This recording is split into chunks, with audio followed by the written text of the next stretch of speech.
was everything. Best TV I've watched in all year. And I didn't get to watch Yellowstone last night because we didn't have the channel. So I don't know if anybody got to watch that. But no, we couldn't get it either. Oh, watch the TV. Did we miss it? Yeah, new season just started yesterday. But apparently it's on Paramount, not Paramount Plus, which is what I downloaded and installed. And it did not work. And I was like, wait a minute.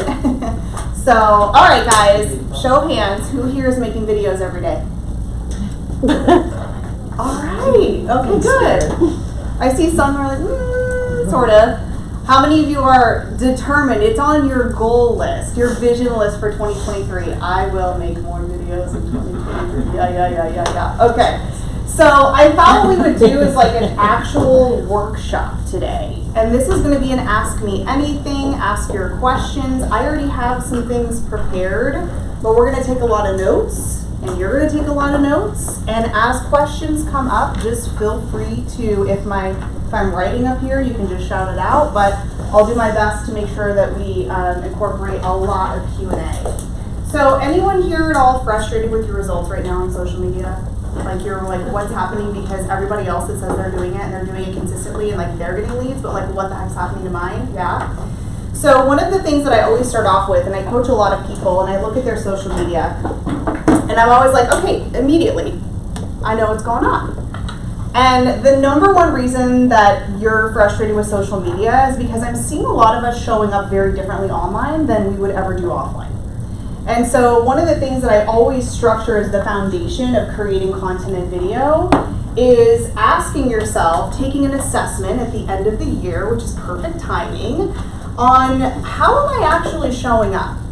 So you might want to go and look at your socials, whether it's your Instagram feed, whether it's your Facebook feed, whether it's your LinkedIn, and don't spend a whole bunch of time on this.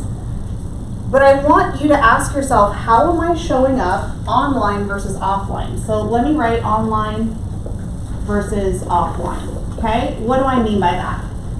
How many of you have used Zoom? All of you, yeah. Right. So you know how you're on a meeting sometimes with people on Zoom and there's some people that don't have their camera on, right? I mean, I used to do it, right? I was like, oh, I'm at home, I've got my Zoom, I don't need to have my camera on. Now, granted, there's times when we're in like thousands of people, it's a huge thing. Okay, got it, we're on a webinar. But what I started to notice was that I was starting to get really angry when I was the person hosting the meeting. And like everybody had their camera off, and I'm like, hi, I'm a human being. Like, why don't you want to interact? Like, why don't you want to look at me?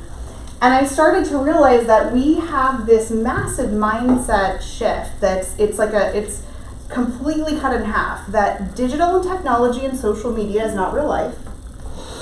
And over here, when we're in the class and we're in the meetings with the people, that's real life. Now, of course, it's different. This is real life. The challenge is we're letting that mindset and limiting beliefs around how our recorded self looks on camera really hold us back from creating content with you in it. And not just creating content with you in it, creating content with your personality. I want you to write down personality. Personality is really big.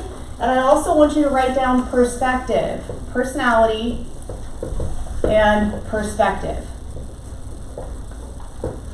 Personality has a lot to do with nonverbal communication, has a lot to do with the warmth in your face and in the tone and the modulation of your voice. That's what happens when we talk to people, right? We get excited, we smile, we move in, we're talking with our hands. Sometimes we get on video and we're like, oh, that doesn't look like me, that doesn't sound like me. We need to connect with your personality. Also, perspective. I know a lot of you are sharing some really amazing content called market updates, right? You're talking about interest rates, market updates, inventory stats. But are you putting your perspective in it? Because the only original content is your lived experience, your storytelling, your personality, your opinion. And so what happens is we end up taking this content that really is awesome and helpful, and then we push it onto the socials and it's stats and numbers. And we're like, okay, well, we can read that. It's semi-helpful, but you're not telling me what it means. So when I talk about the algorithm today or hashtags, I'm going to say, and Now that you understand how it works, let me tell you how we're going to apply this to your content so that you're going to get more reach. That's what you all came for, right? Mm-hmm. So I'm giving you my perspective, my advice. So those two things we need to have come through that content. So what happens is we say, well, I don't have time. I'm not a full-time content creator. I don't have someone following me around with a video. Can't do that. I don't have an editor. I know we've all said this, right? I could barely keep up with my actual full-time job, let alone do this social media thing, right? I get it. I am full-time in this, and I tell myself I don't have time for all of the socials, right? I am not on all of the socials like I am on my chosen one, which is Instagram. So what we tell ourselves is, oh, we can just outsource all that. We can just outsource all that. Well, sort of. You can outsource a lot of it. You can outsource the ideation of the content idea. You can outsource the editing, the posting, the email campaigns, the newsletters, all of that stuff. But what we can't outsource is this, right? We can't outsource us showing up in the content to then say, here's my perspective and here's why I'm the resource. Here's my personality and why you can relate to me and feel like maybe you can trust me. We can't outsource that part. So at some point in 2023, you are going to have to be in the content, right? And so it's important to know that that's exactly where we have to be focused on. So what about this one? So I wrote down a few things that I hear every single week. I don't see why sharing what I would have for lunch would help me sell more houses. I don't get it. Like, why am I posting completely irrelevant, non-related business things to my social media, right? You all, it's okay if you said it, right? I don't know why they're posting it at the gym. I don't care about Sharon's lunch. I don't care. I just don't get it, right? So I started making that in jest because I would get a lot of those questions because I talk a lot about human relatable content. By the way, not private. You decide what's private. You boundary around whatever that looks like for you. Personal content is human. That means even your business content with you in it, talking about your perspective, is personal. What happens is by the way, opportunities for people to start a conversation with you that has nothing to do with business. And you know this, it just happens to be on social media. This used to happen in the grocery store. This used to happen at the gym. This used to happen at the barbecue, where somebody would say, oh my gosh, oh, by the way, I was just thinking, yeah, I'm so glad that you popped into my head because I just had somebody ask me about real estate. It's all the same thing. It just happens way more frequently online. So in my mind, it's even better because I can't possibly see the amount of people that see me on social media every day. I can't even fathom maybe getting more than 2 or 3 meetings in a day. So what happens when you post what you had for lunch, or your cute dog, or your kids at the football game, or if you don't want to show your kids whatever it is, the fact that you're watching Yellowstone, I don't know, people say, oh my God, I didn't know there was a new season on. Oh, so excited. That was awesome, right? And then they say, oh, by the way, you know, it's funny, I was just thinking about you last week because I saw you were showing a house in that neighborhood, and I've been looking at that neighborhood. It always happens like that, right? And so now, when we show those relatable behind-the-scenes clips of our day, whether it's you sitting in this class right now, whether you're taking a picture of this and we have all of our notes on it, whether you're on your way to an inspection and you're in your car and it's parked, and you're not driving, and you're like, oh, yeah, so I'm on my way to this inspection and da-da-da-da-da, right? People know that you're in real estate when you say you're on your way to an inspection or you're on your way to an open house.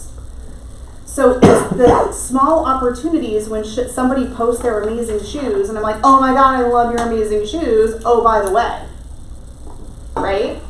So it's important that you have that human relatable content. I call it low barrier, no barrier entry content, where people are like, oh, I'm relating to that. I'm connecting to that. I see your personality in that. Oh, you like that? I like that too. That opens up those opportunities for people to say, oh, yes, and by the way, or, oh, I was thinking of you. Oh, my gosh. Totally just, I'm so glad you popped in my feed. Okay. The next one, I am really not a fan of seeing or hearing my recorded self on video. It's just my least favorite thing, right? Everyone says that, and if you don't say that, it's probably because you've been doing video for a very long time. There's very few people that I have come across that have been like, I love being on the camera. If they are, they're usually actors or actresses, right? Very few people that don't do that for a living love being there and re-watching themselves over and over and over and over again. But just like we talked about with that Zoom call, we would never do that in the offline. We'd never do that in the offline. So if I went to Starbucks, we went to Starbucks and we ordered our coffee and you asked me a question about hashtags and all of a sudden I dive under the table and you're like, everything okay down there? And I'm like, oh yeah. I just can't talk when someone's looking at me. I'm going to do that. Or if you ask me a question about Instagram algorithms and I'm just like writing like this, and then I slide it across the table and it says, I hate the sound of my voice, I've heard it. You talk, all right? We wouldn't do that. So we're letting these ideas of, I'm online, it's technology, it's not real life, this isn't where people are going to really connect with me. Oh, if I could only get them in the same room with me. I know they would want to work with me. This is the room. I can be in all the rooms today, which is pretty cool. So number one reason, we have to make sure, how are you showing up online versus offline? If I go to your Instagram profile right now, will I see you in any of your content? Will I see your face? Will I hear your voice? Great, I love that. Will I get your perspective? Okay? So I want you to also think and write this down. What is one question you're asked all the time? You're probably so sick of hearing it from your clients, and I already know what it is. They're asking you something about the market shifting or interest rates, or is now a good time to buy or sell? Is the market crashing? Some variation of that, right? You need to know what your clients are always asking, and then what you need to do is also write down, what are your clients not asking you, but they should be? What are your clients not asking you, but they should be? That's kind of a thinker. The reason I want you to do that, and I'm starring perspective here, is because we get the obvious questions. We are always told in whatever content class you're going to, oh, well, just answer your clients' questions. Tell them about the inspection. Tell them about the process. Tell them about the loans. Yeah. We do need to make content around those because if somebody's asking that question, somebody else will. However, the real connection and trust is built, the credibility, the authority, you as the resource, when you can answer a question that somebody said, oh, I didn't even think of that. That's really good. So I'll give you an example of my world. A lot of people always say, hey, how many hashtags should I use on an Instagram post? And what they really need to be asking is, how do hashtags work and how do they not work? Because if they knew that, they wouldn't ask me the other question. So that insightful content, this content which might be a little bit of a thinker, you have to give me your perspective, your interpretation. That makes you the resource. So not only staying in what is your most asked question, what are the questions not asked? That's where you're going to really create those resources and that people are going to say, that was insightful. I never thought about it that way. Thank you, that was really good. And remember too, because I'm going to talk about algorithms today, they might not tell you. How many of you are using Reels, Instagram Reels, TikToks? Yeah. They're all going out to people that don't know you. You're not talking to people you don't know. Right? We haven't quite got there yet. And so people are consuming and they're talking to you. Their data point is watching longer than anything else they watched that week. And then the algorithm takes over and says, oh, you watched this video 3 seconds longer than anything else this week. Let's show you more of that person. Absolutely. So we'll get into the algorithms and all that. So question that you're always asked and questions that you are never asked. Okay. So now I'm going to talk about 3 types of video that everybody should be making in 2023. This is for a lot of you who did not raise your hand. A lot of you said, we are not making videos every single day. And I know you're thinking, yeah, right, I'm in real estate, I can't make videos every single day. Yeah, you can. I'm not talking about elaborate videos. I'm talking about sending a quick message to somebody. It just happens to be like on a FaceTime, okay? No edits, no captions, at all. So first type of video, let me put video, is one-to-one. One-to-one video. One-to-one video is literally you taking your phone out and opening up your social media platform of choice, Instagram, Facebook. I'm gonna go with Instagram because that's where I usually spend my time. And you're gonna open it up and you're not gonna scroll. You're gonna know in your mind who you wanna talk to. So if you have a past client list, a current client list, referral partner list, you all know who you wanna be talking to, right? Every once in a while, sprinkle in family and friends. And you're going to open up the built-in direct message and you're going to click on the camera icon. And you're going to hold it up, if it's in your parked car, if it's in your living room, wherever it is, and you're going to make a video for that person. And you're going to make sure that they know you made that video for them. You're going to say their name and you're going to say something specific about that person. I just saw you posted about your 3 favorite business books. I wanted to say thank you, and I want to tell you what mine was so that you can add it to your list. Oh, you just looked at my latest post. Thank you, right? You're letting me know you took the time. If it's birthdays, anniversaries, anything positive. It could even be a thinking of you. Hey, I haven't seen you in my feed in a while. Just checking in. How's everything going? I really like watching your posts, right? Maybe that's the oomph they needed to start posting again. So it's important that you're doing one-to-one videos. Why? It's important because it's going to build a habit. So I'm going to write habit. It's going to build a habit that you're going to be in the mode to start communicating through video. The next thing that I will tell you is that it's going to help you get comfortable with your recorded self. Why? It's not going to be like making a TikTok or a reel or a YouTube video where you're sitting there in front of the camera and you're like, 3 reasons we're going to talk about why buying in a down market, blah, blah, blah. You're thinking of the script. It's a lot. I spend a lot of time making it look like I'm not saying a script. Most of the time I am. People are like, wow, how did you get that out? Like, I script it sometimes. But I work really hard on making it look like I'm unscripted. Why? Because we can tell, right? You want your warmth to be there, your voice to go up and down like we do when we normally talk, right? I use my hands in my videos, like I use my hands when I'm talking. I'm like this on my Zoom calls. I just had to give a Zoom presentation. Where was it? It was in Savannah. The flights got canceled when they had the storm, so I couldn't go to NAR, couldn't go to Savannah. And they're like, okay, how about we do virtual but you won't be able to see anyone for 2 hours? I was like, well, let's do it. Let's do it, absolutely. And man, did I deliver it like I was there. I was leaning in and talking, and they were like, wow, that was wild. That you literally could not see any of us for 2 hours. And I go, yeah, I know that I have to emote like a human being through technology. And you felt like I was there. You're like, we sure did. And I was exhausted afterwards. I was exhausted because our brains aren't ready for a full tech world. So we have to go extra. We have to go almost overboard when we're emoting and all that. But what happens when you're talking to someone you know, someone you trust, someone you like, someone that's in your community already, number one, you're not thinking about a script. You're not scripting humanity. You're like, hey, happy birthday. You don't need a script for that. Hey, I just saw your post in blah, blah, blah. I just saw that you guys are going to get married. Awesome. You don't need a script. And so all of a sudden your face relaxes. Your eyes don't look like you're a deer in headlights.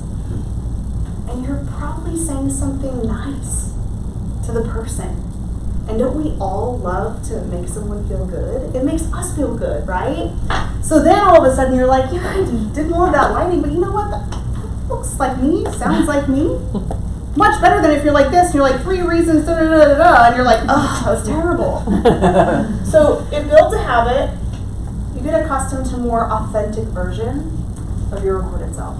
And that matters. Because it is a skill set to feel more and emote more authentically on camera. It really is hard. It is a skill. And it takes time. And the only way that you're going to get better at it is if you do it. The last thing that is so important, because you notice I said through direct message. I'll actually write direct message under here. I did not say text. I did not say email. Anybody use BombBomb? I love BombBomb. I love the guys at BombBomb. I just actually included their book as one of my top books of 2022, and I tagged them in it, and they reshared it.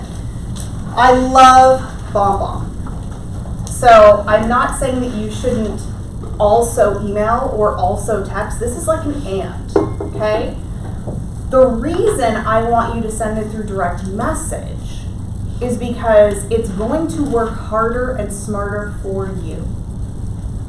When I send you an email, you watch the video, you reply, and that's it. There's no ping on my phone that says, oh, Chelsea just posted something, you should look at it. But when I send it through direct message, the algorithm says, oh, these people want to see each other. Okay, well, let's make sure that when I post something that's not going directly to that person, we better make sure that that person sees it. So now you're in the direct messages, you're training the algorithm, you're making future posts, those posts are seen by that person that you've been direct messaging. Oh, and then you've been using BombBomb. Oh, and then you've been mailing. I feel like you are everywhere. I can't go anywhere without you being there. Absolutely, right? But it's you're everywhere on their terms, right? They're not interrupted per se. They're just seeing you. Exposure, again and again and again. So one-to-one video, how many should you do? 3 a weekday? Let me tell you, more if you want. Maybe this will be your number one strategy and you're gonna do 10 a day or 20 a day.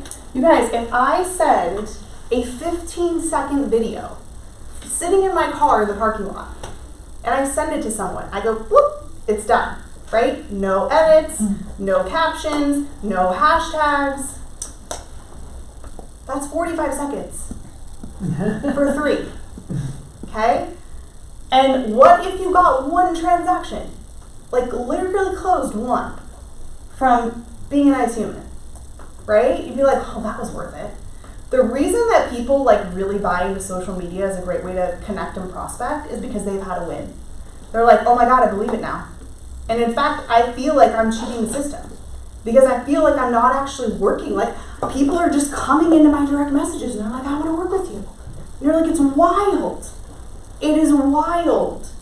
Because once it happens, you're like, oh, I can just show up and be a good, nice human being and help people and share things and also have relatable things every now and then and people want to work with me. Love that. Absolutely. Okay, so this is number 1. Number 2. Stories.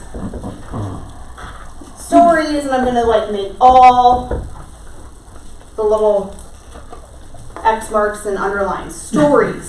Stories. Stories, stories. If you want to sell more next year and beyond, you should be living in your stories. And when I say living, I'm not saying you need to be making stories all day long. I think I probably spend total, and I story a lot, total, less than 3 minutes in a 24-hour period making content for stories. It doesn't feel like any work. I enjoy it. I'm just talking to my friends and family and community. I'm not figuring out hashtags. I'm not going to Canva. I'm not creating anything. I'm just talking.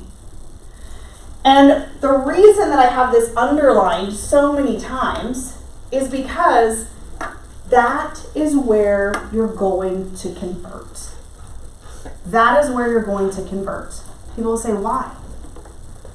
The reason that we convert the most in our stories, and I was just telling my business partner this today, I go, I'm not ever going to post in the feed about our coaching again. I never get anything in the feed. When I talk about it in my stories, I have 20 people sign up. Because they know me and trust me already. They've peeked into my life. Maybe they're lurkers, and I love my lurkers, because they've been watching and connecting and consuming and seeing my dog and my kiddo, and also seeing that I'm speaking on stages, that I'm coaching people every quarter. And they're like, you know what? I feel like I know you. Yeah. I mean, you do, really. you see my personality, you hear it, and when I go somewhere, the biggest compliment I ever get is they're like, oh my God, you're just like you are in your stories. I'm like, thank you. That's awesome. So stories is where the conversions happen, mainly because it's less edited.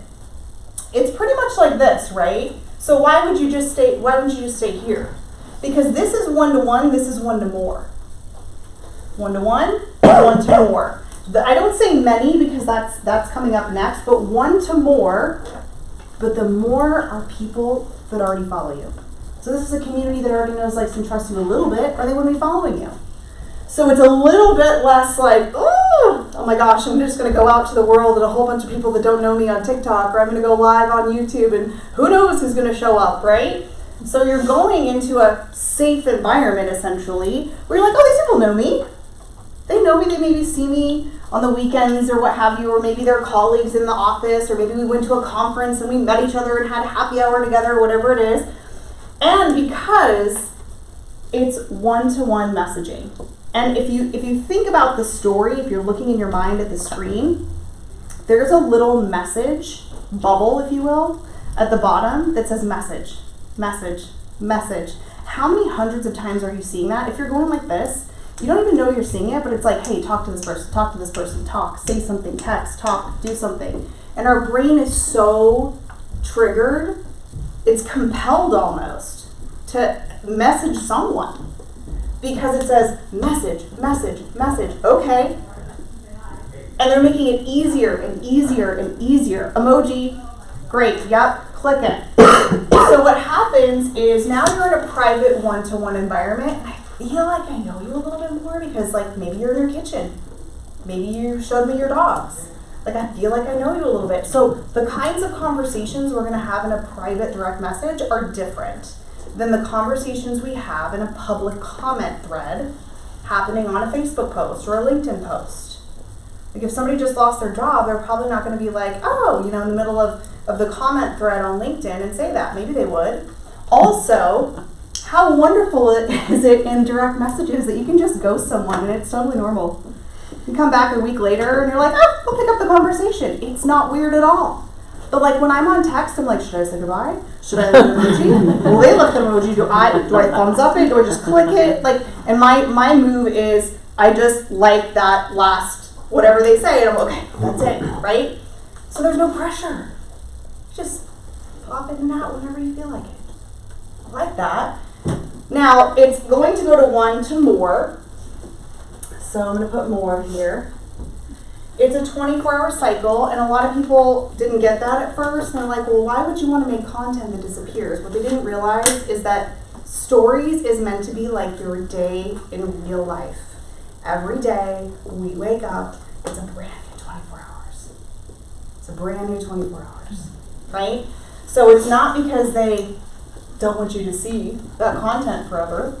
So stories, how many should you be doing? I mean, I honestly would say do it daily. And again, it just takes a couple seconds. Here's where picture, some text, boom. Quick little video, I'm on my way to inspection, blah, blah, blah. 10 seconds, boom. Throwing up a poll sticker to get people to engage. And those stickers are really important because if you put a poll sticker on your story and you get people that are clicking on it, and you're like, but only 5 people clicked on it. Those 5 people are not going to see your content all the time because they gave a data point to the algorithm. So one thing, and I'm not a teacher of the hacks, even though I know them, one thing that does work if you want to try it out is if you stop posting stories for 24 hours and then you post once it goes like, there's no bubble, and then you go and post your first story with a poll sticker, I mean, your views will be like double, triple. So it's just a weird little hack with that. So again, it's face to camera, private, message enabled, and only goes out to your community. Now, if we only stay in here, which is perfectly fine, we never get any new people. We never grow the system, right? So 3 is going to be short form. And that's going to be Reels, TikTok, and YouTube Shorts. okay? Short form vertical video. And I call it short form because every platform has their own thing that they call it, but it's basically like saying, yeah, video is video. It just happens to be vertical and happens to be short. If you want to call it Reels, fine. If you want to call it TikTok, fine. If you want to call it YouTube Shorts, fine. It's all the same thing. So the goal with these is to get comfortable with your recorded self, to build a habit, to start conversations that lead to conversion with very unedited content that makes people feel like they know and trust you. And then we're moving into, well, now we're ready to get out to more people. I want to grow my reach. I want to grow my brand awareness. And so I'm going to create short form vertical videos, Reels and TikToks, that are going to primarily go out to people that do not follow you. So one of the things that historically there's been some challenges with, and I want you to think Facebook for this, okay? Everybody here has been on Facebook, I'm sure of it. Whether you are still or not, everybody here is familiar with Facebook. And the concept of Facebook is friends, right? And you kind of cycled through the same people. Every once in a while you'd add some new friends, but you didn't really accept people that you didn't know. You're like, I don't think I know that person. I don't have any friends in common. I don't know. But on Instagram and TikTok and everywhere else, we're like, oh, that's fine. I don't know this person. They can follow me. So this idea was that Facebook was people you probably knew in real life, in the physical world, right? And so then you'd only cycle through just those people. There was no new people that were finding you on Facebook and commenting. It doesn't happen. So now we've moved into a world of what they call recommendation. So I'll write that word down here too because it's important. Recommendation algorithm. This means some really good things for you because now we're not just connecting through contacts or people we know. We're connecting through content from people that we don't even know.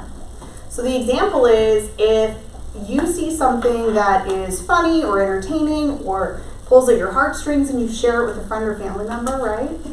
You're connecting on that content, but neither one of you probably knows that person. You might have just seen it in the feed and you're like, oh, this reminded me of you, or this made me think of you. And so now we're connecting through content, and a lot of it's from people we don't know. And now what's happening on Facebook, it's already happened on Instagram, is they're inserting people that you don't know into your feed. Right now, Facebook has multiple feeds. It has one with people you don't know, one with people you do know, and then on Instagram, there's only one feed, and it's inserting people you don't know. In fact, people got so mad that they had to pull back a little bit because they were like, whoa, who are all these people in my feed? I want to see my community. So it's not a perfect system, but what's really cool is that now the algorithm is actually working for you and with you. A lot of people are like, oh, but the algorithm's against me.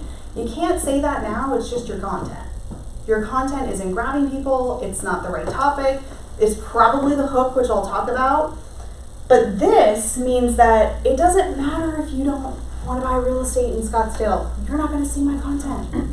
Great. The people who do are going to see it.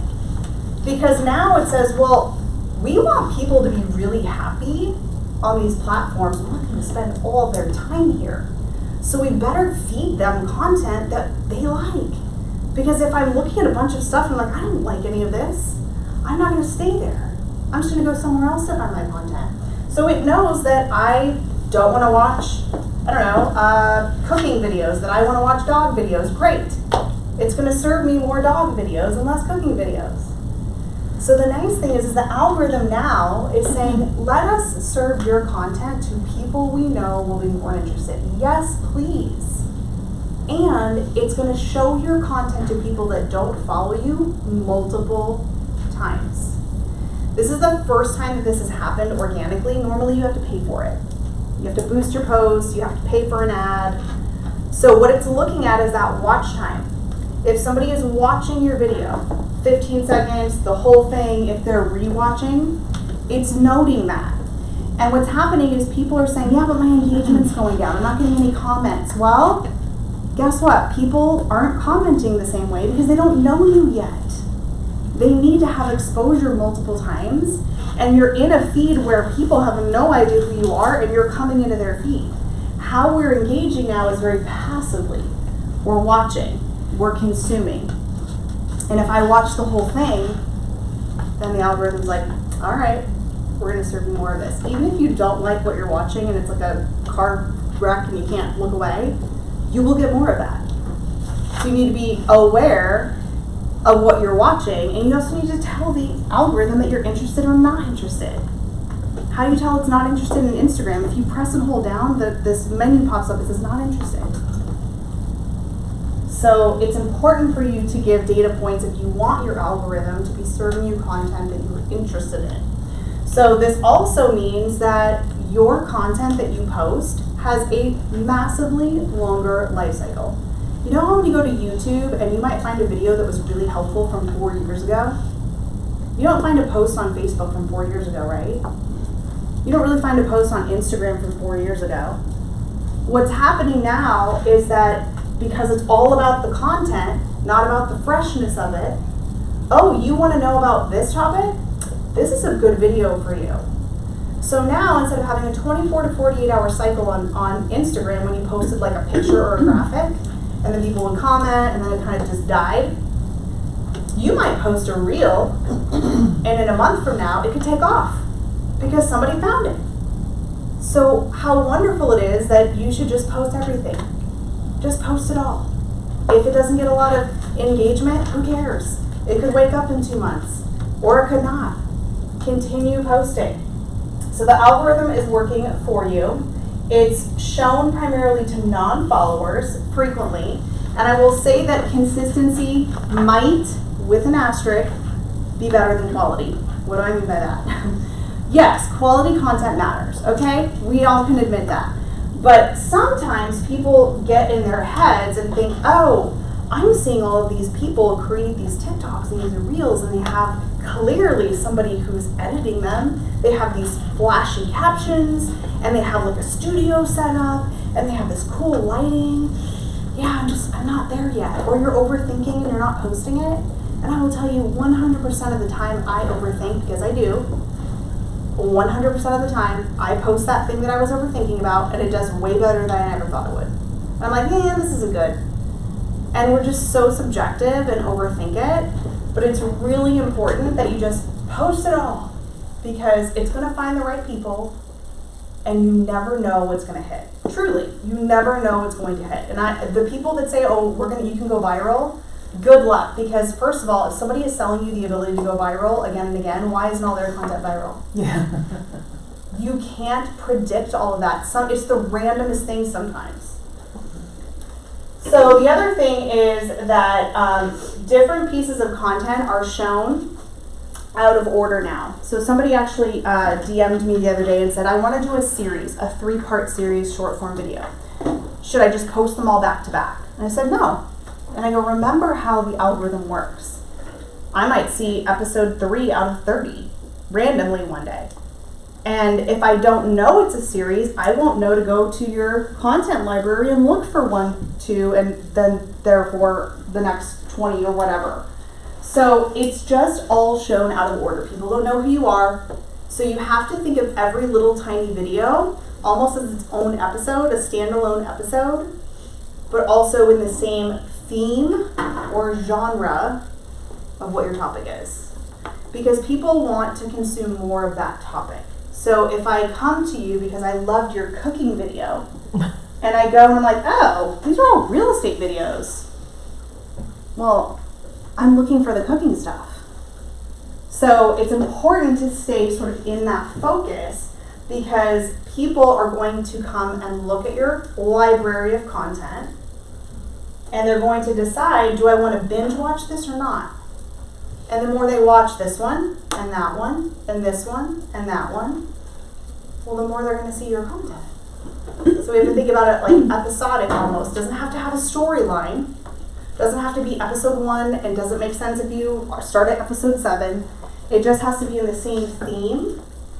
Another thing that I would say about that, it's harder to compare one to the other. Because we used to say, oh, I had a really good post on Instagram. I bet my next 2 are going to do pretty well. Doesn't work that way anymore. So again, post it all. Because it's all going out to different people every time. Okay, so let's talk about, does anybody have any questions about these before I go into how to make better videos? Yes? I just have a quick question about, those who see your TikToks or Reels, and then you always get the option to follow back if somebody, is in the list, but it's those that want to follow or are following. I guess the question is, all of those are names that I don't know most of the time. And I'm, have this thing in my head about, well, if they're bots or something like that, and is the best practice to just follow back all the time, or try to use some common sense if it's written in Chinese, I might avoid those. I do like the common sense approach and the idea that, is this somebody that is in Arizona? Yeah. Is this somebody who, for me, is in marketing or real estate or social media? Yeah. I don't follow back a lot of dentists, so, and I really don't follow back a lot of people and you can usually consume, it's a little bit, you could do it on TikTok too. Go look at their content. Yes. If there's no content. Yeah, and that's what I've been doing. It's like, this person has, is following 1,000 people and has posted never. Yeah. So that's usually a red flag. And I guess my question was, am I thinking of it, should I be thinking about it differently? Just everything is better, but it sounds like what I've been doing might more be is more just sensible. more. Yeah. More is just more. Right. More isn't necessarily better. Yeah. I'd rather have 100 really engaged people than 10,000 people that never engage with anything. Right. But it's fairly easy now with how socials are to lurk and see what they're doing. And if there's no content, if there's no videos, then I'm like, this is not for me. Right. Yeah. Okay. Yeah. So I would stick with your gut on that for sure. Yes. So you mentioned about your coaching that you just leave that on your grid, right? And you're not going to use that in your stories anymore. Did I understand that right? No, I do. Oh, I'm sorry. That specifically, I very rarely sell, but 4 times a year I do sell. Like, we're opening up our cart for the coaching, and what I found was that crickets every time it was in the feed post with like a picture. But when I could talk about it, which again I haven't tried it in a reel, I think that would probably work better too. The people in the stories that have continuously talked to me or not and just watched, I'll have people that will say, oh my gosh, I've been thinking about this since last year. I'm going to do it. And so it just works so much better for me to quote sell in stories. And I'm hesitant to say that word or that sentence because people say, oh, okay, great. I'm just going to have only real estate stuff in my stories. Yeah. And we don't want to oversell, but you need to sell yourself at some point. You need to market properties. So it's a little bit of a ratio. But I have personally found for me, and some people have the opposite. Some people, they're like, oh my God, my feed posts always are killer. I'm like, nothing. 0 on mine. Stories is where it's at for me. Okay, great. Yeah. Thank you. Yeah. Yes. Chels, to your point, the opposite, I buy stuff that I see in stories, not the first time I see it, 10 times later. So I feel like on the reverse, for us, it's so top of mind. They see us all the time, and finally they're going to be like, now I'm ready to buy what you're selling or go to where you're promoting or whatever it may be. I mean, I can't remember what the stat is. Maybe some of you have heard it. Isn't it 30 times now you need to see something before you're like, oh, I'm going to do this. It's a lot, and I just feel like if I'm seeing in an image versus hearing someone's voice and seeing in their environment, it's a little bit accelerated for me to maybe make that decision. And I just made this decision. I've literally been watching someone for the entire year of 2022 talk about their coaching program and mindset thing and all of that. And I finally was like, you know what? I'm going to do it. And I DM'd them and I'm like, it works, right? And even I know that it works, but in that moment, because I'm a human, I wasn't thinking, oh, here's one of those 32-point touch points where she finally got me. It wasn't like that, right? But it really does work. And you just have to be consistent and show up. And, the humanity side of it is what got me. It wasn't, in fact, I was, a little bit okay, now you've had a little too many ads. I just want to get back to what's happening in your house and what your family's doing. So that part really, I think, is what accelerates the trust to then make that decision. Have a good balance. Yeah. I have a question. So, on your stories, I've noticed that the way I start my story can really change how many viewers. And so I've found that, like, if I start with a video of me just like organically talking, that like ranks much higher. I get a lot more viewers that way. Mm-hmm. Do you have suggestions on that or support? Yeah, I mean, it's hard to, because it all depends on the person, their community, what your topic is. If you're doing all videos, all photos and videos, there's so many like nuances, but generally speaking, I do recommend mostly videos with you in it, and I recommend asking questions of your community, or maybe even putting a poll sticker on so that you let people know, I'm inviting you to give me feedback. I'm inviting you to tell me, your thoughts on this or that, or is it, Christmas trees up before Thanksgiving or after, whatever it is, right? And so people want to feel like they're welcome to, talk to you.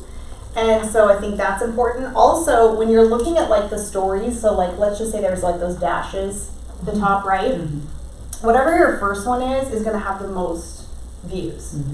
And then sometimes it peters off after that. So it's not necessarily that your content isn't good when it's right here. It just means that it's later, maybe in the day. Plus, you can also look at the metrics, which I'm not a metrics watcher because it gets into my head. You decide what's right for you. But the metrics you can look at are people tapping forward. Because if they're just tapping through, what can we do to make that content more engaging? Are you using captions, closed captioning on your stories? Yeah. Okay, so that's good. Closed captioning needs to be on all of your stories because that's going to keep people reading and engaging. I did it because so often I'm watching reels and I don't want people to know I'm watching reels. So the closed captions help me to know what's actually being said. Oh, 1,000%. No, you must use closed captioning on every video. Stories, reels, TikToks. If you're talking, you have to use closed captioning because you're right, people will not consume it. Okay, so for content, let me just go over here. I'm going to teach you how to make better videos and content for it, okay?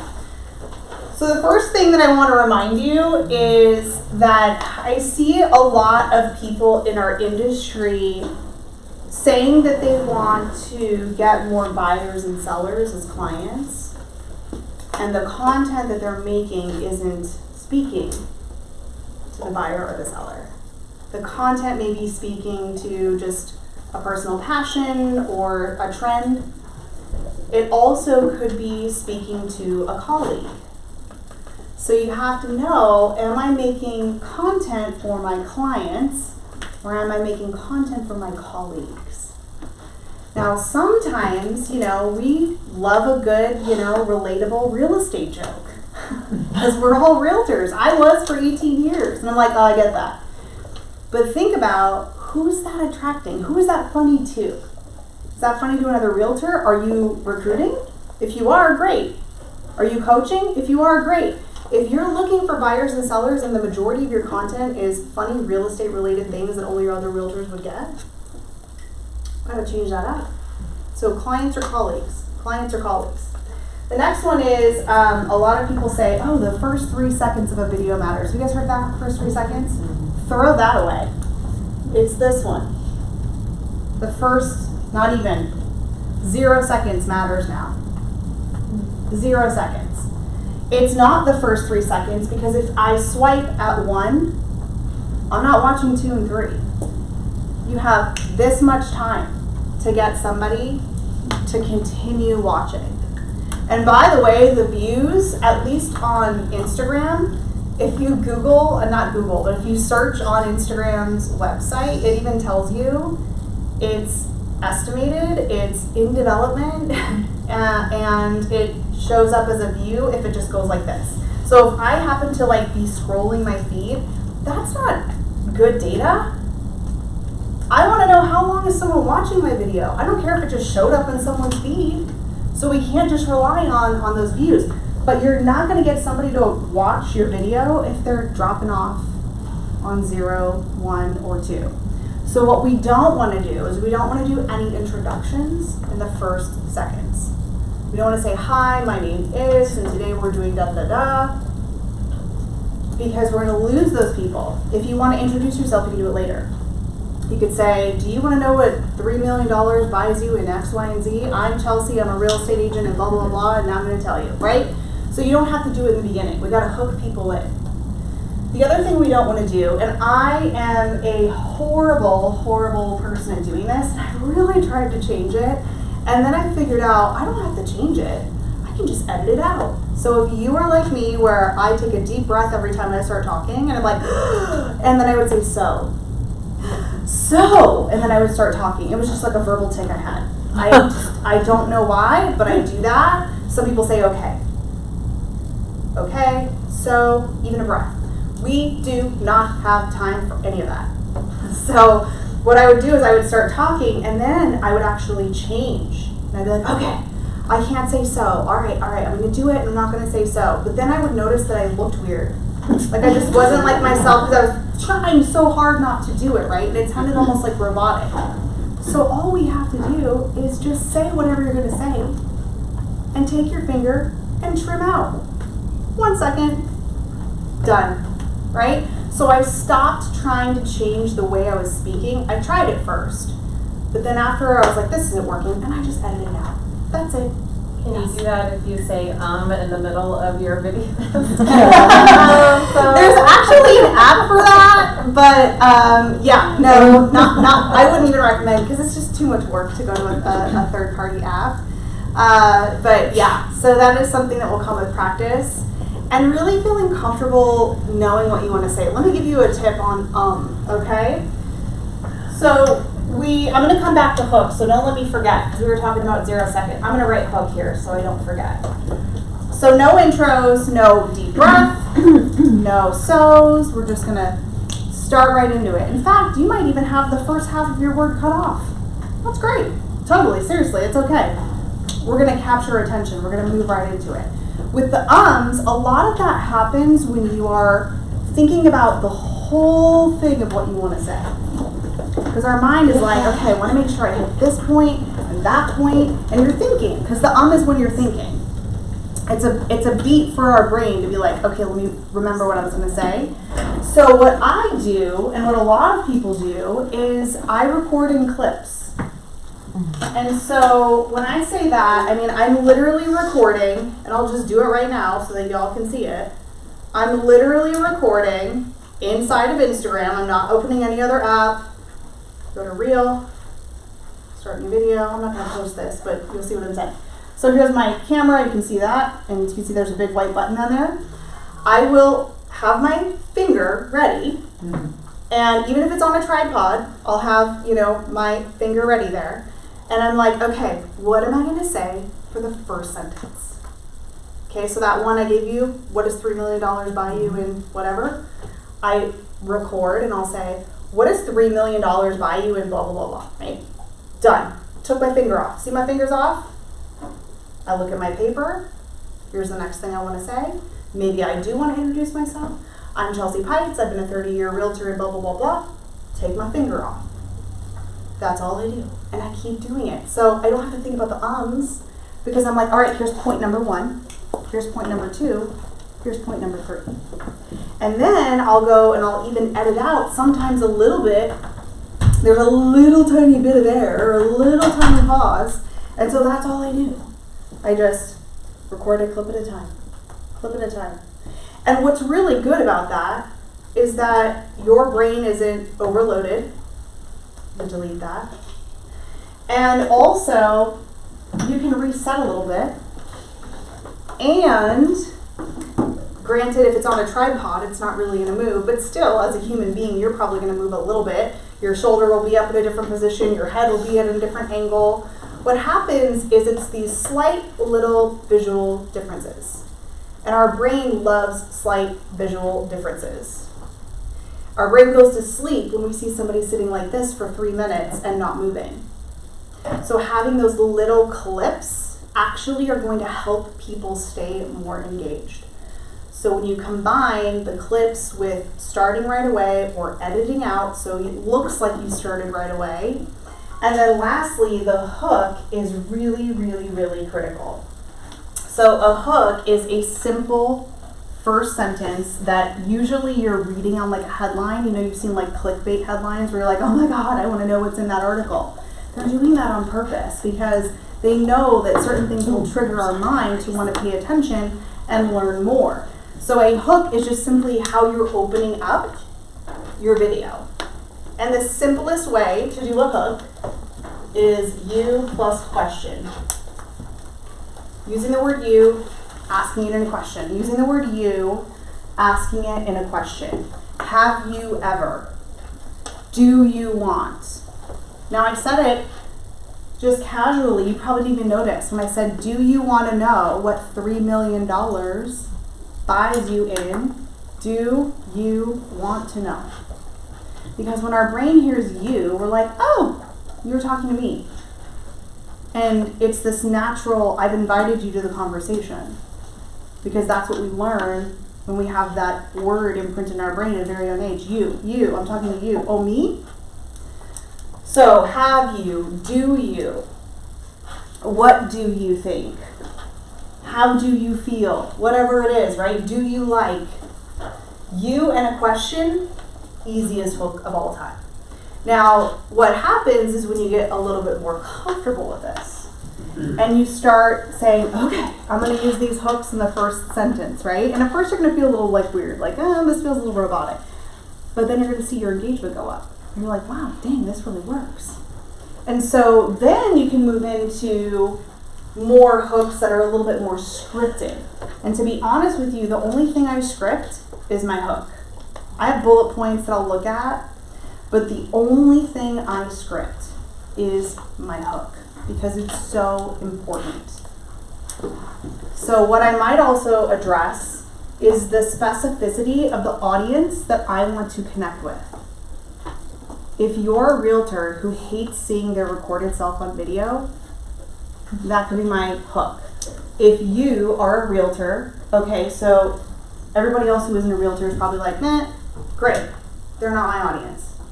Yeah, I'm a realtor. Ooh, yeah, I don't really love to see my recorded self. That's me, right? So again, I ask the question, if you are a realtor who, still question format, doesn't always have to be a question. I have an entire guide. In fact, I can send it to you and you can send it out to everybody. But if you want to go on my Instagram, in my profile, there's a hooks download and it has like 5 pages of these. It's like Mad Libs. Remember playing that as a kid where you just like fill in the template and it all sort of makes sense? It doesn't matter if you're baking a cake, if you're building a spaceship, if you're selling real estate. It always works. And so it's important that that first 0 to 1 second, you have a hook and you don't waste any time. Those 2 things alone literally will change your engagement, your watch time. Everything will positively increase. Everything will positively increase. The last 2 things that I will say about short form TikTok Reels is, let's talk about trends and music. A lot of people say, okay, well, should I use a trending song? Because every time I do, I get more views. I get more, I get better numbers. And I'm like, yes, okay, but 1, we don't know what a view really is. 2, views don't equal value or dollars in your bank account. And 3, music, if you're using music at all, like if you're talking and you have music like in the background, because like nice background music, and something happens with that copyright, who knows? Could be a weird glitch, could be something on Instagram, who knows? They pull that music and don't tell you, and they also take your audio track of your voice. Mm-hmm. So now you have a bunch of videos that have like nothing. You're talking and there's nothing there. So I don't rely on music. 97% of my reels have no music, especially if I'm talking. If I'm talking, pretty much nothing when I'm talking has music. If I'm doing something where I'm not talking, it may have music. And I would encourage you to pick music that furthers the storyline. and not chase a trend, because music can be a very wonderful storytelling tool. You put the right music on something, you're like, God, this is like a cinematic masterpiece. And you're like chopping up carrots. And you're like, this is amazing. And I'm like, I just put this music on and it's fantastic. So I'm not saying that music isn't an amazing cinematic element. I just don't want you to rely on it because it could go away anytime. And Instagram is promoting original content. Now here's the great thing about Instagram, they never tell you what any of that means. There's nowhere that says, here's the bullet points that tell you what original content is. They don't tell you that. They're just like, we're looking for original content. So my interpretation of that is, well, what's more original than your voice, right? Also, if we're trying to establish if we want to work with someone and trust them, personality and perspective, if I don't hear your voice or hear you talking ever, how am I going to establish that? So it all comes back to that. And then this one, trends. I love a good trend. Okay, fun. Whether you want to do a lip sync trend or just whatever trend it is, it's fun to do. And what I like about trends is it gives you an idea that you did not think of. And you can get creative and you can make a twist on it so that it's about real estate. But again, the problem is that trends don't give me context about your expertise, about who you are, about your perspective. So I'm not saying not to do trends and not to use music. What I'm going to encourage you to do is that if that's all you've been doing, because you're a little nervous and you've been putting your toe in for reels and you're like, oh, I don't know, what am I gonna say? Or a lot of people are like, yeah, but my real estate ones like suck. They don't get any engagement. But then I do a trend and it like blows up. Yeah, it will happen that way. And at the end of the day, you're creating a content library where people who are going to buy houses with you are going to possibly convert. So while it's a nice ego boost to get 30,000 views because you did a fun trend, did you get 30,000 clients? So have fun and balance it. You still get to have joy while you're making content. So if it brings you joy to do trends and music, do it. And also put you in it and answer clients' questions. I would recommend questions they're not asking you. Okay, questions about any of that? We have like 15, 20 minutes, so let's just ask all the social media questions. Yes. When you were talking about a poll, using a poll, I'm still trying to navigate finding the direct messages when they're coming in, especially the Meta dashboard or Instagram. It's so painful. So if we use a poll and or question, can we actually see the individual who responded, and so I can communicate directly to them? Yes. Okay, so first of all, let me talk about my disdain for the Meta Yeah, dashboard. it is so painful. It is such a horrible system. It never works. It has so many glitches. What was designed to make it easier and streamlined for us is just frustrating. Yes. So what I've done, honestly, is I don't even use it because I'm like, forget this. This is just ridiculous. I don't like it. Yeah. So I know it's not as streamlined, but I think it's faster for me and I'm not as stressed if I just go to Instagram and look at my notifications there. And then I go to Facebook and I look at my notifications there. So I don't use that thing. I can't remember Business Suite or whatever they're calling it now. Yeah. I don't use that.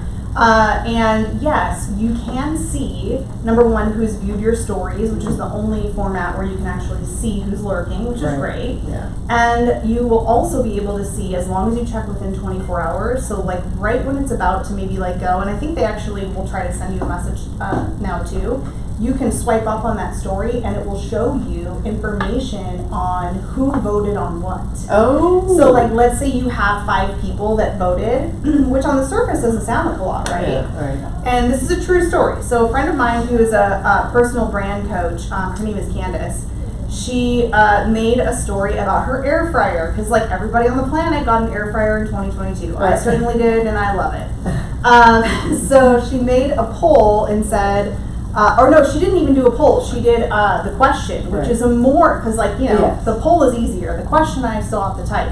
So she puts a question sticker and she's like, what recipe should I make in the air fryer? 5 people responded. And she's like, oh, I was kind of disappointed. And I was like, oh, 5 people, oh, not very many people. And she actually responded to each person, of course. Yeah. She did make one of the recipes that someone had suggested.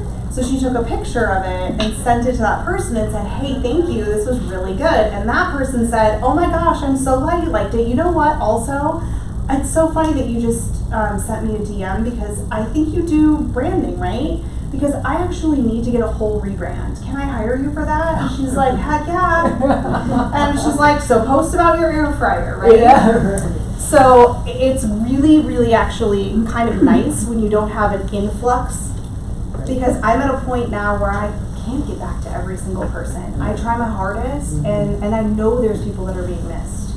And so there's something very beautiful about having a manageable size of a community where you can do that human unscalable thing and connect with every person. Now, if you really wanted to go, above and beyond, gosh, you could even send them a video message. And I mean, you're just, again, it's that human connection, and it gets harder as you scale because you can't scale you in all the things. So yeah, good question. Thank you. Anyone else have anything that they want to? Yeah. So I've been kind of changing up some of my content in the past month or two, and a concern I've been just going at it and doing it, but it's been very different. I was very into the lip syncing and relating it back to real estate, but I'm wanting to do more of the my voice only, no music or anything, and throwing in some different things that I haven't been doing. Is there any concerns, or how long is it going to take for the algorithm to know? Yeah. Am I messing things up? So here's the hard part, because I think primarily almost everyone truly started with what we saw. And what we saw was, you get on this thing and lip sync, or you do a trend. And honestly, when I first opened TikTok, I thought truly that you were supposed to recreate verbatim somebody's TikTok. That was what the whole point was. So obviously we all just sort of learn as we go. So what will happen is that your content numbers will probably take a complete dive. And you're gonna be like, ooh, I don't like that, because normally I get this many views and this many comments and this many shares, and this doesn't feel good. So we have to, and it's hard because we're human, I don't look at the numbers. I do not look at the views. It's a very hard place to get to the I'm gonna post and I'm not, whatever happens, right? But it is freeing. It's pretty scary in the beginning, and you're like, oh gosh, I really wish I was so used to these views or getting this. And you have to remember, are you posting for information, education, or affirmation? And the affirmation feels really darn good. But ultimately, we're here for the information game, where we're building ourselves as the resource. And what I will tell you is that as I developed my style in voice-only videos, it got better, and I would say my views and engagement is probably the same, if not better, than when I was doing the other stuff. So it will take a little bit of time, maybe not, but ultimately, again, it's going to serve that content out to people who want to see it or who are interested. Don't stop having fun. Have fun. Still having fun. But, because my creative juices come from when I'm thinking of what if I played a skit and I was this character and this character. Some people are like, that sounds terrible. I don't want to do that at all. And for me, that's my creative flow, that I get excited, and those are also the ones that take me 3 hours. I'm I can't possibly be making these for 3 hours, right? So I'm all about do whatever brings you the creative flow, and also know that there are some things that we're going to have to do that are going to position you as the credible resource. So don't look at the numbers. I know it's really hard, and just stay consistent. Yeah. And honestly, you'll get to a point where you're like, I'm just posting this one, and that one is going to be it. That one, when you're like, this is probably isn't very good, but I'm just going to post it anyway. That's the one. That's always the one. And you're like, well, God, how do I repeat that? How do I repeat that? I just didn't really care, and I posted this, and it went, really great. So it's mostly just getting comfortable with posting all the things. I'll go there and then there. All right. So in regards to original content, do you find that you get better engagement when you record it in the app as opposed to record it on your phone and then upload it? You know what's really weird, because two of my most highest performing reels were not made in the app. Okay. They were actually footage from when I was speaking. So I really do think that it's hard to say it's just that one thing. It's the editing sometimes, it's the lighting, it's the messaging that's coming across. But there's also times when I don't do anything that's like footage wise and I'm actually just teaching and I've made it in a third party app. Why do I make it in a third party app? Because sometimes it's easier and faster for me to rearrange like the videos in another app than trying to go through Instagram. What you said about the skits, where you're playing two different people, Yeah. that would be for me, that would be impossible in the app.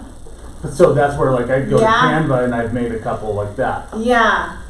So I mean, technically, and I don't have this in writing, so again, I can only say it's my assumption, but technically, yes. Ultimately, they want you to make everything in the actual app, which is why they've even put it in writing. This one thing they did put in writing, that they were like, we do not want to promote TikTok logos on our platform. Good. So please do not put them on, because we're not going to show them out to people, right? Yeah. So that makes me assume that they really want people to use the stuff and use the tools that they've given. So I can't help but think it's got to, but Yeah. I've also had plenty that I've used another app for and they've performed. So it all comes down to content. It all comes down to content. It's gonna transfer. Intros, lighting, content. I know lighting seems like, oh, that's really impactful. Yeah, if it's bright, and it's just how our eyes and brain are processing. Okay.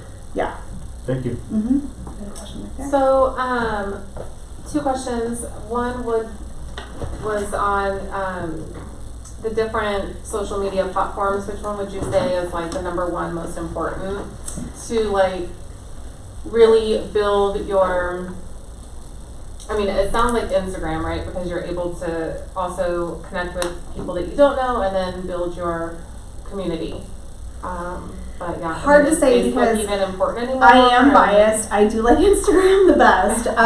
But as far as, I'll give you, so my partner Giselle, she's been hired by TikTok multiple times. Like that was sort of her platform, and I was sort of Instagram, which is like a good mix for us. And even she is like, listen, I love TikTok. But for business and branding, she goes, I'm leaning a little bit more into the world of Instagram, because they do have all the things. And stories, I personally feel like stories are it for me. Like, I love stories. It feels effortless. I feel like I have so many amazing conversations, and it's like, oh my gosh, people are just coming to me and talking, and it's just easy. Whereas when I make reels, I don't love making reels, because I have to think about, what's my hook going to be? Oh, I have to think about what my title is going to be for my cover photo. Ugh, now I have to like write a caption, and it's just a lot of anxiety for me.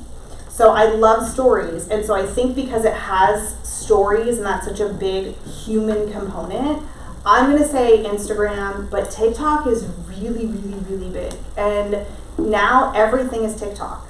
Everybody has TikTok What is in it. TikTok? I don't have TikTok. I don't understand it. TikTok is literally Instagram Reels. Have you seen Instagram Reels, the vertical videos that are in the main feed? Yeah. I That's all basically it just is. watch your page. I just got new to Instagram too. I like it. Yeah, TikTok is like TV from shows you've never seen. And it's just like show after show after show after show of things you've never seen before. Okay. And people are like, whoa, the algorithm is really creepy accurate. And it is. It's taking in more data points than even Facebook is. But also, I think what people didn't realize is that I'm taking in 5-second, 10-second videos, which gives more data points to the algorithm versus watching one 20-minute video on like YouTube. So we were giving it more data. So it's just short form. Is it shorter and more in number versus a longer video that's just one video on one subject or content point? Yes, it's, well, it's not really so much, the reason that it's different is we have different intent when we go to YouTube to watch a longer video. We know what we're looking for when we go to YouTube. Like, I'm like, oh, I need to learn how to do Search X, that Y, and specific Z. thing. And because I have that intention, I will watch a 20-minute YouTube video, of course on 1.5 speed, and I will watch that whole thing.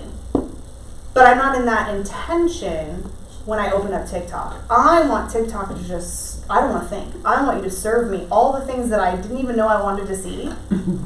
And I'm just watching it like TV. So TikTok is the same as Reels, is the same as YouTube Shorts. They all have different names. It's all the same thing. It's short videos that happen to be vertical, so the way you would hold your phone. Okay. And the difference between stories and short form is these disappear in a 24-hour cycle, Right. and are much less edited. You don't have to have a hook to do a story, right? So more raw. Raw, and then these are the edited. And these only go to your current community. These go Right. out to people you don't know. So then what's the difference between the personal page, like Instagram, and this business or professional or whatever it is? Like Yeah. the upgraded. So 2 categories of that. A lot of people ask me or tell me, well, I have 2 accounts. I've got one for real Yeah, estate like business, one one for me as the human. And we can thank Facebook for that because they ruined us forever because they were like, oh, you need a personal and you have to make a business page. And so then we went over to Instagram. We're like, oh, okay, we should probably set up both. Well, you really only need one. And within that one account you have on Instagram, you are able to change on the back end, like in the settings, what type of account it is. So you all start with the personal, and we don't want to use the personal because it's missing a whole bunch of bells and whistles that you want to do for business. So you want to go into the settings and you want to switch it from a personal over to one of the professionals. And within that professional category, there's business and creator. Doesn't matter which one you do, by the way. I recommend creator just for I just ease didn't and know all you said that. on the videos. I've been watching you.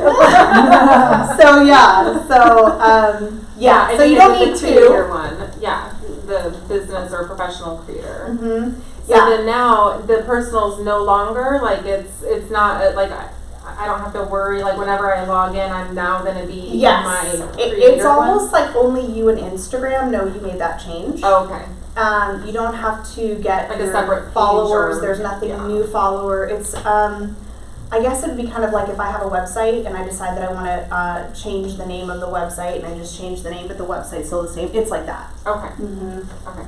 Yeah. I feel like I saw another hand somewhere, but I didn't want to miss anyone, so I'll go Anna and then. Well, I was gonna ask, so stories, you're on stories a ton, so when you go to your news feed and post something, do you get dinged for not being on your news feed as much as you are on stories? So there isn't any quantitative data that will show if you're not active here, or honestly vice versa, that if you're using everything, they call them surfaces. So stories is a surface, the feed is a surface, the Reels feed is a surface. Ultimately, we all know they like it when you use something new. So they like it when you use the new thing. A lot of people will say they like it when you use all the things. But ultimately, my perspective, and again, just my perspective because they won't put this in writing, is that their major competitor isn't TikTok, isn't Facebook or another social app. It's your phone, your email, and your text message. Which is why it's so darn easy to send anyone a DM. I don't need a phone number, I don't need an email, I don't even need to be connected with you, right? And it's free. So now we have this, oh, well, you should use this because it's convenient and easy, and the more you communicate with people and I send you messages, the more you have to come back to retrieve them. And so now the system's like, oh, you just brought Anna back. Oh, we like that, thank you. So we'll make sure that you're gonna be seen more by her and other people too. So there isn't a formula laid out that says you have to use all of them, or if you use only the new ones. It's assumed that if you use their new product, they will favor you a little bit for that. And I do know that for many years they have been focused on what they call meaningful social interactions, which is comments and DMs. Reminds me of the Netflix documentary Social Dilemma. Oh, yeah. Like, I feel like I'm the little guy in the background. Like, like Instagram's like, ooh, like. Yes, yeah, which is like why it's so important to set boundaries for your burnout, for your mental health, your emotional health. Like, I love going to Instagram because it's so curated with positivity and people that I like. So it's very important, and you can put timers on so that you're not getting down in a rabbit hole in it. That's why I want people to be intentional and strategic and not like scrolling like this all day. And I don't make content all day, and the thought of that sounds horrifying to me. And I am a content creator. So I really don't know how some people are like, oh, I post 3 times a day. I'm like, wow. So you just have to know what's sustainable for you long term and your personality, and that is definitely not sustainable for me. Will they grow faster? Sure, but I don't care because I'm steady and I'm in the long game, and that's okay. Yeah. Yes. So what? Oh, I'm sorry. No, that's I totally okay. forgot to come back to you. So what if, so I have 2 Instagram accounts. Mhm. One is for business, one's for personal. I originally started with one, and then had a business partner, or have a business partner, and use the one account for just business and one for personal. So I have a pretty decent following on both, and so what happens if I want to just use one? Yeah. What's your recommendation for Well, something sadly, like that? there's no merge option, which makes me sad. There's no way to easily like merge or automatically merge anything. What I have seen some people do, because they also want to just focus on one, is they will change the username of one sometimes to like whatever the name is, like if it was Chelsea Peitz, and then like back up. Or maybe they don't even change the username, but in the bio, it will clearly state, this account is no longer active, please follow me on whatever. So you can direct people to whatever that one is that you really want them to focus on, or you can just stop posting as much on one and just focus on whichever one is going to be the one that you want to. I would recommend looking at the followers and who you're following on both of those accounts, and it is a manual process. But you'll want to make sure that if you're leaning into that one, that if you're missing other people, that you've reached out and you're following those people so they can also follow you back as well. And the hard part now, because there's so many scammers, is somebody legitimate could be like, oh, this is my new account. I'll be like, scammer, who are you? I'm like, no, I don't know who you are. Like, I'm so, like, my mom could send me a link, and I'm like, I'm not opening it. I'll call her. Did you send me a link? Okay. I'm like, I don't want to open it. Can you just, like, copy and paste it in an email? So, because the scammers are getting really good. They're getting really good. And I'm like, oh, that's actually a really solid scam strategy. Like, y'all almost got me.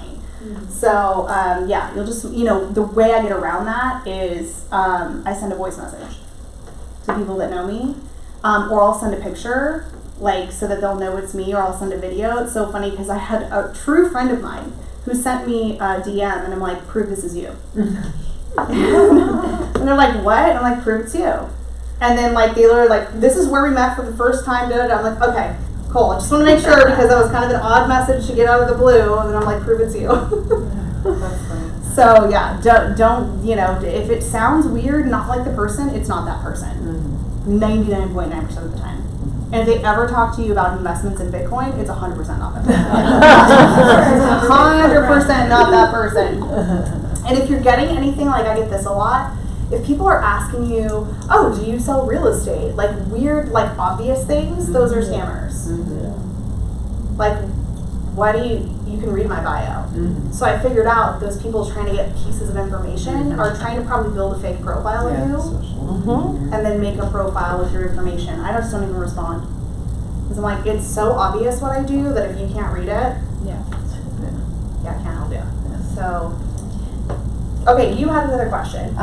Question about using green screen. Yeah. So I did it for the first time last week. It was very Hercules, but I couldn't figure out, my Apple video, couldn't find anything there. So I think I used Instagram screen, or maybe it was TikTok. And I ended up with the TikTok logo on it. And Yeah. so I guess the question is, does the fact that you're using a green screen, my face was talking in the slides. Like an article or something. Exactly. You, yeah. And, so does that negatively or neutral or positive in terms of the algorithm? And also, is there an app to use where I could use a green screen and then upload it into TikTok or Instagram so it won't have any logos? Yes. Okay. So what I would do is if you download and save it in Reels before you post it, after you post it, it's going to have the logo on it. Right. And if there's no music on it, great. It'll have your audio. Okay. So I don't do a lot of music, so I usually can save everything on my camera roll and reuse it somewhere else. Okay. You could use a third-party app, and there's a bunch of them. Probably just search in your app store green screen app or something like that. But I love that you're using the green screen because it's a way to take boring data-driven content, humanize it, have you in it. And one thing I love is that while you're recording it, if you do have the other hand, you could literally move yourself around. And so I make myself smaller, I make it bigger, and I will move myself around and I will point to things and point to words. And so it's another way to keep that visual interest. You know what? I watched a YouTube and said just use your two fingers to move it around, but I wasn't doing it while I was filming. I was just doing it, you know, and it wasn't working. And I thought it seems like it should be easier because my head was a giant head. Yeah, because they moving around so that they could see and the then words. wait, you can't see this article, but so you can like pinch yourself and make it smaller. Okay. Yes, absolutely. Just like a bobblehead. Showing this article, nobody can read it. Yes. Okay. Did you have a question? Somebody? I did. I'm sorry. So I'm getting a lot of promote on, and I'm like, I haven't done Send it. it to promote on. No. And I was like, Those are first of all, I spam. don't even know how to do it. And then I'm like, what is this? So sometimes I'm really excited because I have got like 6 comments. And then they're all, and it's all promote. Or it's a so like, Bitcoin do I comment. just leave the promote ones on? You can leave them. Their Yeah, comments? you can leave them. I have one lately that's like will send me 17 comments every time that someone's name, like this person changed my life with their investment strategy. And there's like a paragraph and it's like 17 of the same thing, all from different accounts. I just leave them now. I used to delete them, and honestly, I'm like, I don't even have the time. I'll just leave them, and it'll help my algorithm, and I don't care. As long as there's nothing like offensive in any of them, I usually don't delete any kind of. I also don't respond either.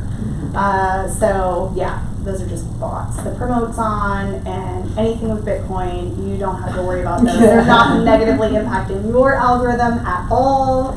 But I would watch out for those people that start asking you like very obvious questions, because I have found that after someone has answered those is a spike in fake accounts that will then go and follow all the people that you're following and then send them messages as you. Because they'll steal your pictures, which is a copyright violation. It's illegal.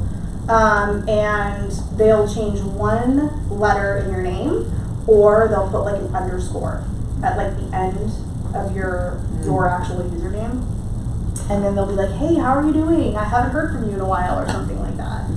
And then get into a conversation. Yeah, I know. Yes. So, my last question. Link in bio. Can you explain to me, like, what that's supposed to, like, the intention behind all of that? Like, what should the link go to, and like, what's important? So, link in bio. When you are on Instagram, they don't allow you to put a link in anywhere. So, like, if you saw my reel or if you saw my post, and I wanted to tell you, oh, hey, I have this great hooks guide, you should go download it. What they'll say is, hey, go to my bio. And I even try, because I feel like Instagram's on to like the link in bio, so I even try to just say go to my profile, or I've even made IG profile, because I just wanted to see if they were like, are you not promoting it as much if I say go to my link in bio? Because let's be honest, Instagram doesn't want you to leave. They want you to stay on the platform. So I will direct people to my link in my bio so that they can access free courses, downloads, podcast episodes. By verbally anything. saying that link in bio? I mean, I sometimes just put like I'll just say you know where to go, you know, or something like that, because sometimes I feel like, is Instagram listening and watching? Like, I'm about to send people off of Instagram. Are they? Probably not. I'm probably just overly, you know. But that's why, because I can't give you a link in my feed post. You can give a link in your stories. And also, people have said, I've read articles where they're like, Instagram doesn't like that, because then people are leaving Instagram. But why'd they give us the option then, right? So many people complain, right? Right. Exactly. So I say use it. Make sure you are telling people why they need to go to that link and what's on the other side. So very specifically one thing, if you want to know how much your home is worth, click right here. If you want to get your free home buyer's guide. So like, where should it go? Like, to your website, where then you have like all of these options to click on? It actually will take, one of the options is to go to my website. And you could make it just one link that goes to your website, as long as you have on your website somewhere if you have a download or a guide that you want people to actually get, you have to house that somewhere or you have to email it to them Right. in order for that. But if you wanted them to say search properties and just directs you to that page where people can type in information and search it, what you don't want to do is if you say search for properties and then it takes you to the home page. And they have to figure out, where's the search? You want to take them right to whatever the thing is you told them they could do. So like I saw another person's or company's Instagram that when you clicked on that link that's in their bio, it like opened up another box that had like all these images Yeah. and then the images looked like the same images that they were talking about, so then you knew which one to click on. Yeah. So like, how do you do that? Like, what is that? That is a third-party app, probably like a freemium, meaning there's a free version, but then you're probably, if you want it to be like non-logoed and it wants to be your brand colors, then you can pay like $6, $8 a month. I use something called Linktree, and that's one that I've just used forever and ever because before anything else came out, that was what I used. And it gives you the option for multiple links because Instagram only gives you one link, Right. and then now they're allowing you to put your Facebook profile on there. So when you click it, it opens up that little box like you said, and then there's other links. So like when you open mine up, it'll say coaching, it'll say website, it'll say here's my downloads.